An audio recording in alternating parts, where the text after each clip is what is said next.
during I feel, reading it, as much wisdom as there is there, I feel that there's also, Mrs. Eddy has put herself in the book too. I have an opportunity to get a hold of the original copy, and I wonder if that's of any benefit, or if you could speak to that. I encourage you to enjoy that first edition, but I want you to understand that the revisions were made with my guidance. Oh, okay, that's what she had said, and Yes. and I thought so. Okay. Yes, indeed. No, it did not become infused with her personality. Okay. Okay. Thank you. Thank you. You're welcome. Hands? The gentleman in the back?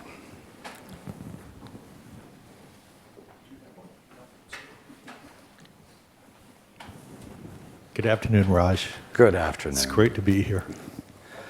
I got up and now I don't know where it's going to start or where it's going to go to, but I just want to start sharing, and You sound like Paul. a question will come out of He that. gets up here and won't know where it's going to go. Well, actually, your opening statement had to do with a lot about what's going on in my life, and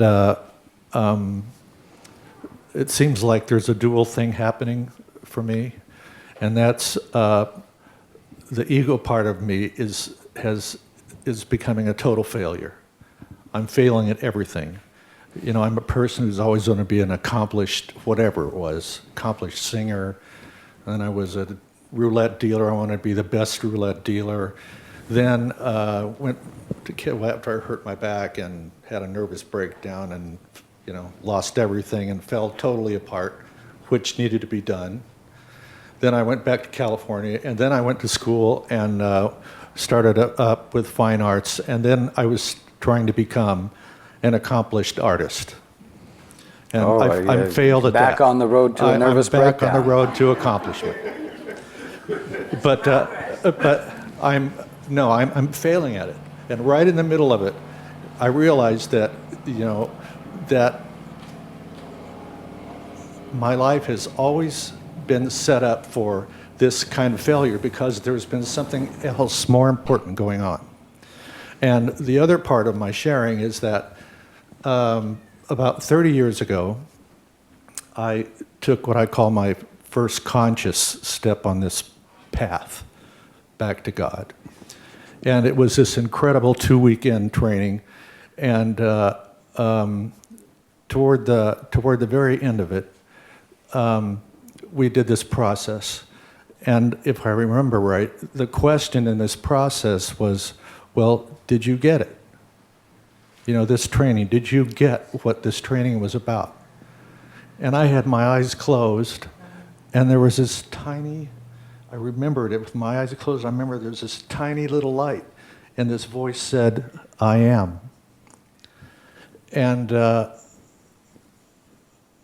then I said, oh, I didn't get it. You know, I stood up, did you get it? No, I didn't get it. They said, oh, sit down, you got it. And so then I started, you know, this organization. I was very involved with this organization, and then got involved with other organizations. Went to see a guru and was given a mantra. And, you know, I would say the mantra, but every once in a while I would just get quiet, and this voice would say, I am. And it was getting bigger, you know, stronger all the time. And no matter what I was doing or how I seemed to be distracted with my life or trying to be this, trying to be that, you know, trying to be upstanding and failing at that,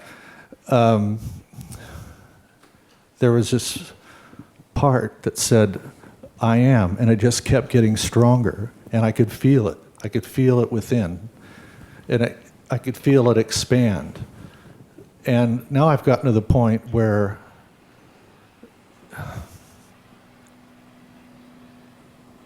it's where you were saying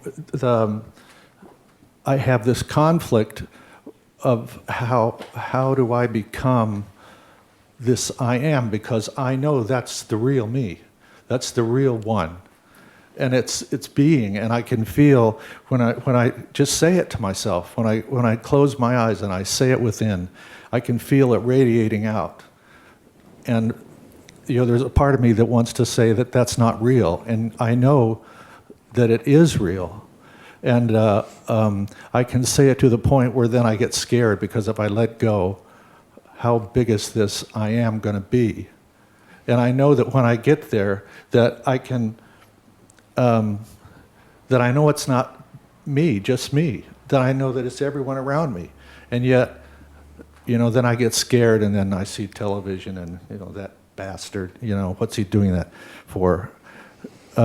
So where I am is at conflict.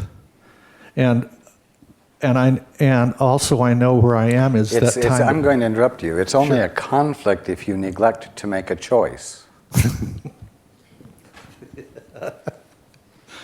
Yeah. It's really simple. Yeah. Where are you going to go to gather information? Within. Within, yes, to where that voice says, I am. Or are you going to go without?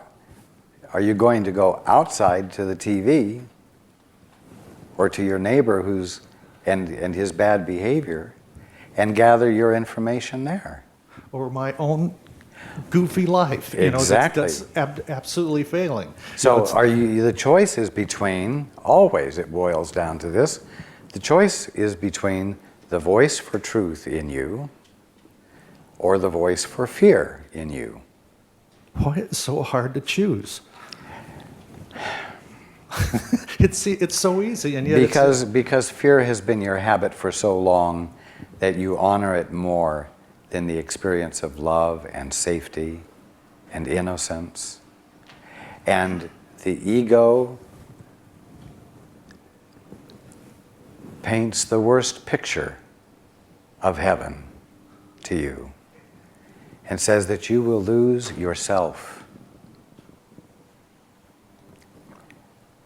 When the fact is that while you're listening to the ego, you have lost yourself. Totally. Yes. You see. Now, give the voice within you maximal opportunity to say, I am, louder and louder and bigger. You're not making it get louder, and you're not making it get bigger. It's just getting there. It's automatic. Yes, so give it maximal opportunity to get there. Let it get there by listening more, by going into that inner place where you hear it and where you can feel it. And then what it finally boils down to is that in spite of the ego's suggestions, that what you're facing is extinction of yourself. You've got to just go ahead and let it happen and risk the chance that there really is a God, and therefore there really is an eternal you that will be your conscious experience without limitation.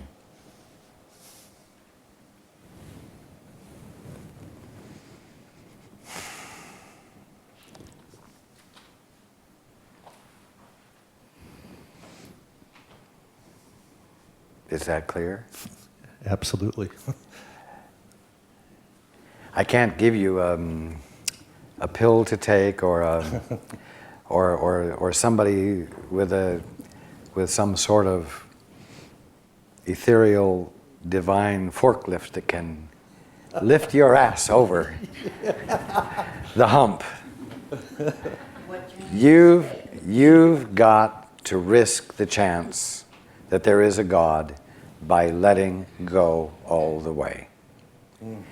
There is no other way to do it.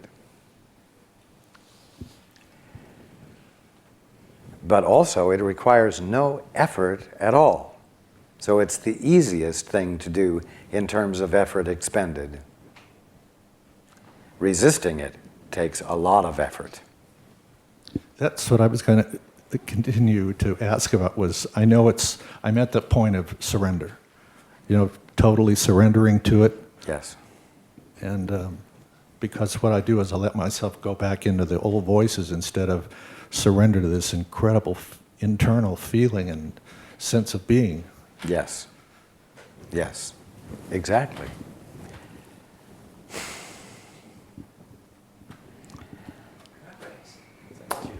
You're on the track. And there's no easier way to do it than going through that point of risk, or what the ego is telling you is a great risk. You've got to violate the ego's suggestion that it is a risk to your very being. It is not.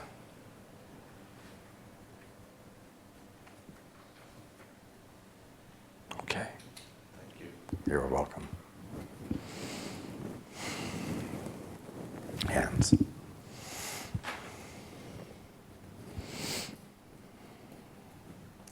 Over here on the couch.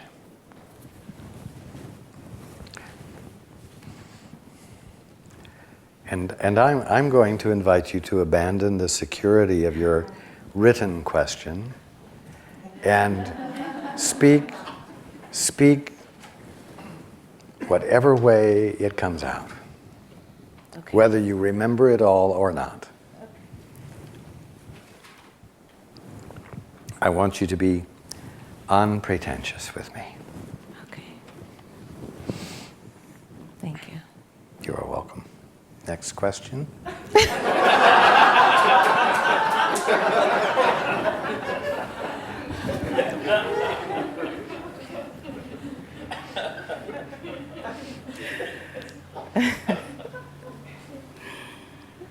Thank you very much. Thank you. And I'm happy to be here, and hello to everyone. Well, it's been quite a time for me since the last gathering, and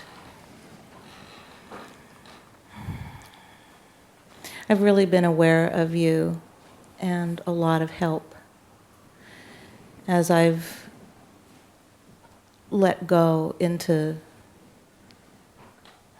something different. My life had gotten so small, and my daughter came to stay with me, moved back to Seattle. I let go of the cleaning jobs. Pardon? I let go of the cleaning jobs that were hurting me. The only employment I've had is about a week of making knishes, which has been a wonderful, joyous experience, and I can add that to my list of what I've enjoyed, knish making. And essentially, though, I've had no employment and no income, and I got real with myself and with you and my guide, and realized that I not only couldn't pay my rent, but I couldn't save my ass another month. And confessed that to my daughter. And we've both recognized that there's mutual need, and so I'm going to live with her, or we're going to live together for a while. And having her come stay with me in my little apartment has changed my life almost completely, except for the meditating and the listening and the praying and the writing. It's gotten messy in terms of taking risks that I never have taken before, and going to parts of the city that I've never been into, and letting go of my opinions about where I could live or how it needed to be. And I've had a lot of enjoyment, wonderful food, and I've seen beautiful apartments and been in the new car showroom, and there's been a lot of experience and involvement. I'm also seeing... Isolation is insulation. Yeah.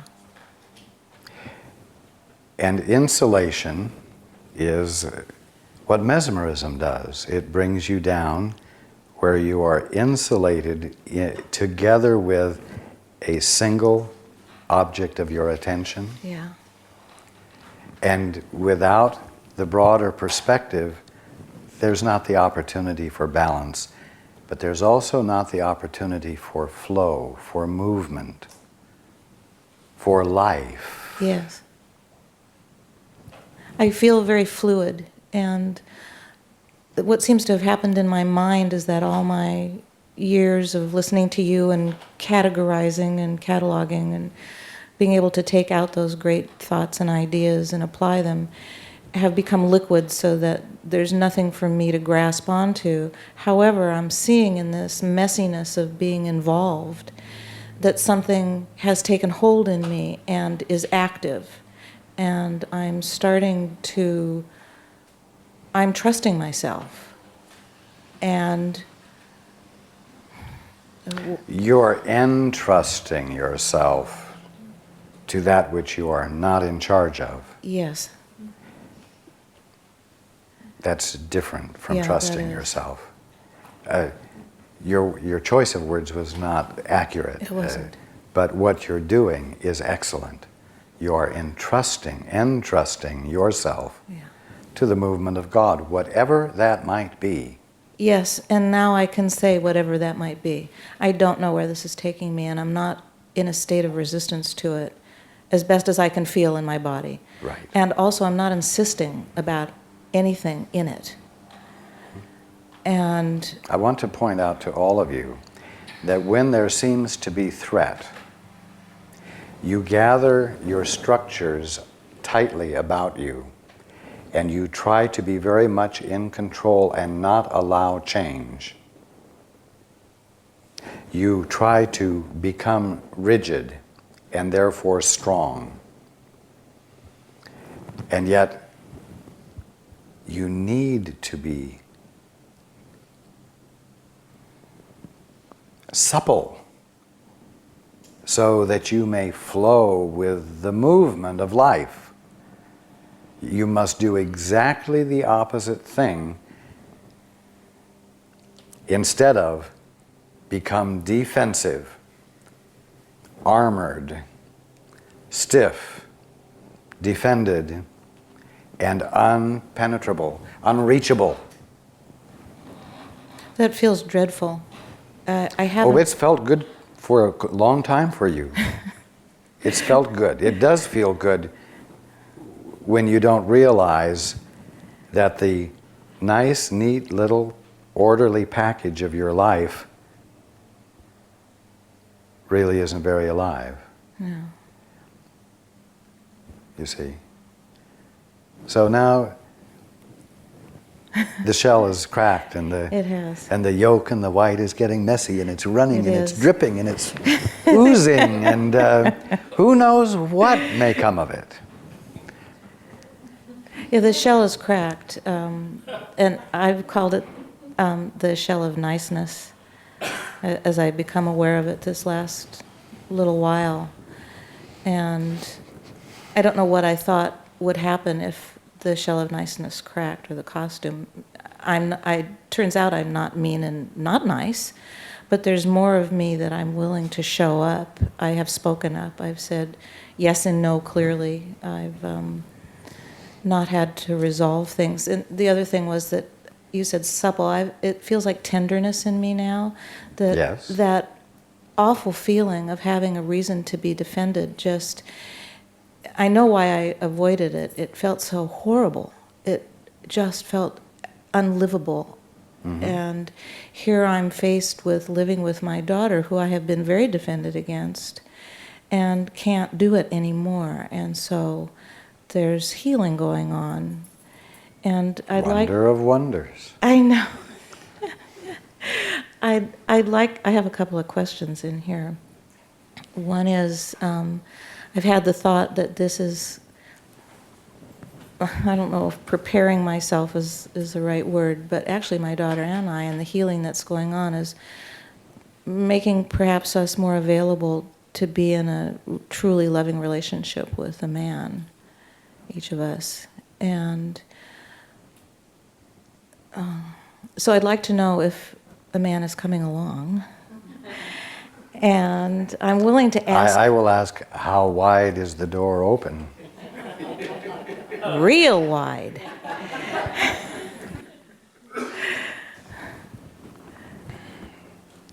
Good. Okay, Keep it open. I will. In turn, But don't decorate it.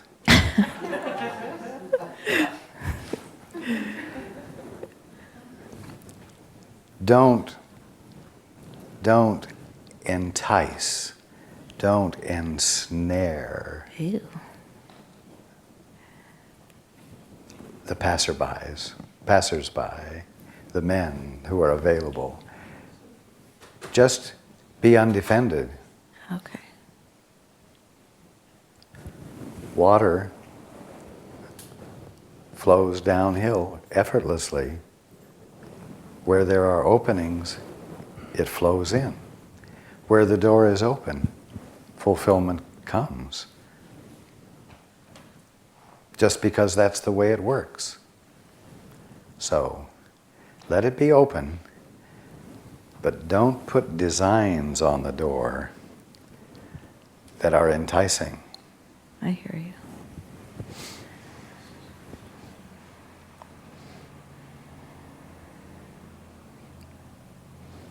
Put crassly, get the red light bulb out of your front porch light.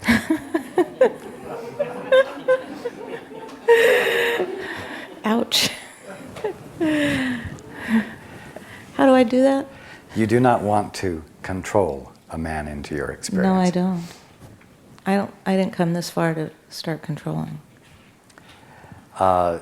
You're not that far away from the habit. Okay. So I say that so that you will be consciously as benign as it's possible for you to be. Okay. A couple of other things.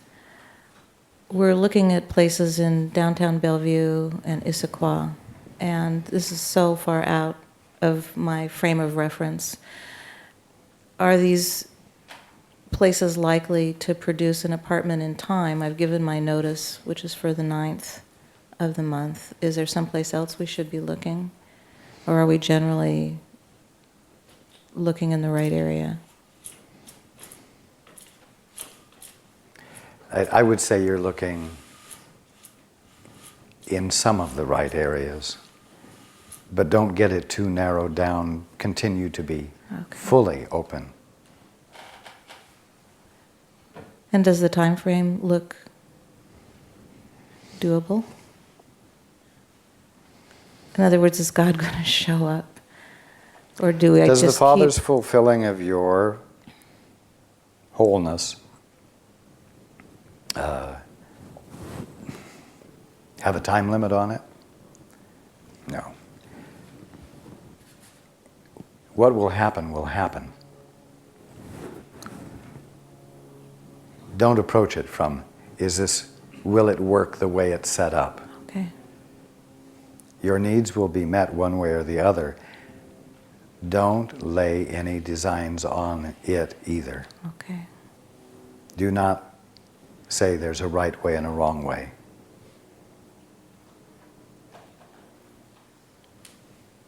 On the 10th, you'll still exist no matter where you are. Yeah. And the potential of your need being met will still be present, as it was on the 9th and the 8th, and as it will be after. I'm encouraging you not to get into a mindset about it, but to keep your attention on the constant movement of fulfillment that you are becoming supple enough to flow with. And let there be an ongoing sense of wonder, wonderment, openness to the unexpected manifestations of fulfillment. Okay. I have one more little part, and that is about joy, that I find that it's been very easy to be serious lately. And I know that what I want is the wonderment and the joy and delight. And to really cherish this moment and each moment. And I've seen myself slip away from that in this last period of time, and I wondered if you could help me with that. You have to give more things the capacity to trigger joy in you. Your horizons are expanding, and there certainly are more things to trigger your joy than what you were allowing in before.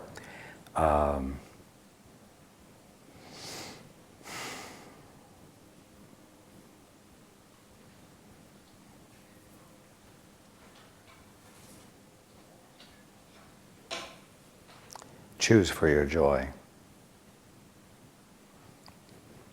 The experience of it is a choice. Its presence is a fact, but your experience of it is a choice.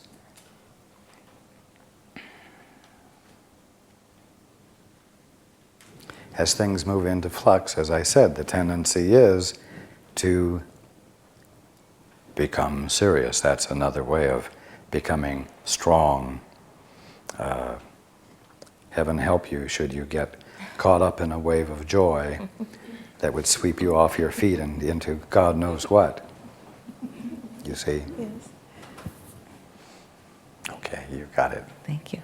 You're welcome. We will take a break.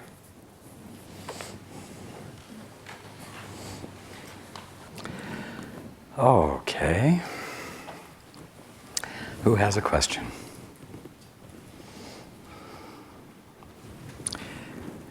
Right over here.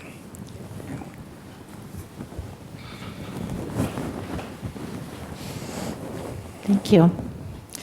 You're probably, no doubt, aware of my attitude shift already today from when I arrived. I want to thank you for the gifts that have been coming to me, and most emphatically for the new relationship that appeared before me. I seem to be in a period of attracting things Scandinavian, and I'm wondering if there's any particular, if that's part of any great cosmic plan, or if it's just coincidence. Let's say it's a little wonder. It's nothing significant. Okay. But enjoy it. I am. And I just,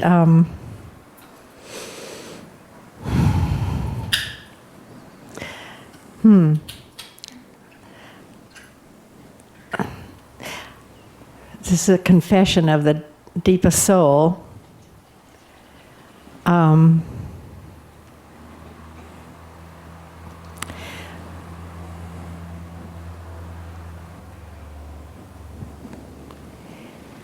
When things get so good, what makes me wait for the other shoe to drop? Indeed, that is the ego's suggestion that the whole world is faced with at the moment. It suggests that there's another shoe to drop. You see, so that you're listening, so that you're. It's like a door opening. You hear the door opening, and you wait to hear it close. And you have to break that habit. Stop waiting for the other shoe to fall.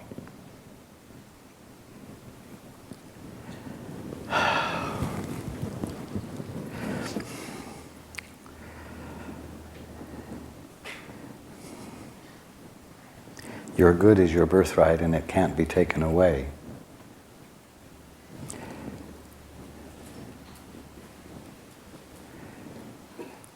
Whether you've been accepting it or not, whether you have stood in receipt of it or not, it's always been there in your bank account, as it were, for you to walk up to the window and stand in receipt of.